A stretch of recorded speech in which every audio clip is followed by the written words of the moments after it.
the Iranian attack on Israel was a pretty extensive affair. It was extensive in geographical terms as well as in the range of weapons, 331 missiles and drones that were used. Geographically, it was designed to stretch Israeli defences. So some of these missiles and drones came from Iran itself. Some of them came from Iraq. Some of them came from Syria. Others came from the southern tip of the Red Sea, from the Houthis, all the way to Israel. And some of them, of course, came across the border from Hezbollah in Lebanon. So this gave the Israelis 180 degrees to worry about in terms of their defences and, of course, Israel's allies as well. They were very successful. But the ones that really bothered them were the ballistic missiles. And the Iranians launched, we believe, 110 ballistic missiles, of which 103 were intercepted.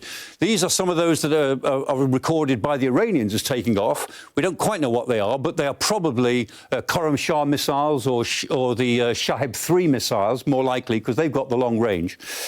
Most of them were intercepted outside Israeli territory.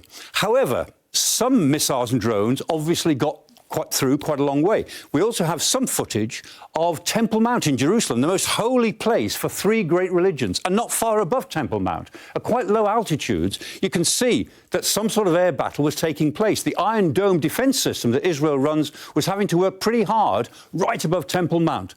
So it was probably a closer thing than appears from the straight statistics. However, the Iranians did achieve success in the Nevatim air base. And the Nevatim air base is in the Negev Desert in southern Israel. And Nevatim, although these 7 ballistic missiles that got through, they didn't do much damage. It's a very big air base. But symbolically, this is really important because it was from Nevatim that the F-35s of Israel took off 2 weeks ago to bomb the Iranian consulate as part of the embassy in Damascus. And that's what set off this current round of escalation. So the Iranians will feel that although they were 99% unsuccessful numerically in what they threw at Israel, the 7 missiles that got through hit the base from which they had been hit themselves. So in a sense, honours are even. The United States are saying to Israel, look, take the win and move on. Don't worry about it. Just leave it here. The rest of the world is saying to Israel, leave it. Take the victory from last night and move on. But Netanyahu is very unlikely to do that. Firstly, because this is the first time in history that Iran has successfully targeted Israeli territory itself, and that is an affront to Israel's security policy. And secondly, Netanyahu never believes in letting anybody else have the last military word. The Israeli War Cabinet seems to be briefing out the idea that they will respond within 48 hours, and I'm sure they will.